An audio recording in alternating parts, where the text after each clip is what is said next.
তোমরা তো আগের ভিডিওতে দেখলে আমাদের কয়লাগুলো ধরছিল, তাই আমরা এখনো পেট্রোল দিয়ে ধরানোর চেষ্টা করছি, কিছু উপায় তাই আমরা কয়লার সঙ্গে সঙ্গে এখানে দিয়ে দিলাম গরুর গু, মানে ওই আর কি ঘষি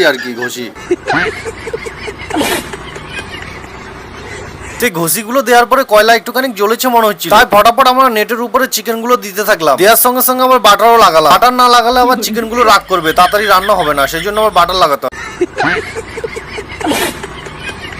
চিকেন গুলো হালকা আছে হচ্ছে ঠিকই, কিন্তু আস্তে আস্তে আমাদের মনে হচ্ছে যে আগুনগুলো নিভে যাচ্ছে। কিন্তু খাওয়ার জন্য প্রচুর মানুষ বসে রয়েছে আশেপাশে, বুঝছো তো। আমি বলছি হাই করে দাও একটুখানি। তারপর আমাদের কিছুক্ষণ পর কাজ হয়ে গেল, মানে আমাদের কাঁচা মাংসই নামিয়ে নিতে হলো, কারণ হচ্ছে কয়লা আবার নিভে গেছে। তোবা তোবা তোবা, সারা মুড খারাপ করে দিল। সেই জন্য আমরা রাগ করে ডিসাইড করলাম গ্যাস আর ওভেন নিয়ে আসি নিচে থেকে, আর তেল গরম করতে দিই। বুঝতে পারছি না সন্ধ্যাবেলা কার মুখ দেখে এরকম আমরা শুরু করেছিলাম। আমাদের কিন্তু এখন তেল গরম হয়ে ফার্স্ট একদম কড়াই থেকে নেমে যাচ্ছে চিকেন। নামার সঙ্গে সঙ্গে কোনো কথা না, একটুখানি বাটার দিয়ে চাট মশলা দিয়ে একটুখানি নাড়িয়ে তারপর একটু লেবু দিয়ে দিলে না পুরো মজাই এসে যাবে। ওইটা তাড়াতাড়ি দে, কি ব্যাপার শুধু বকে যাচ্ছি তো নাকি? একটু বাটারটা ভালো করে মেশায় নাকি?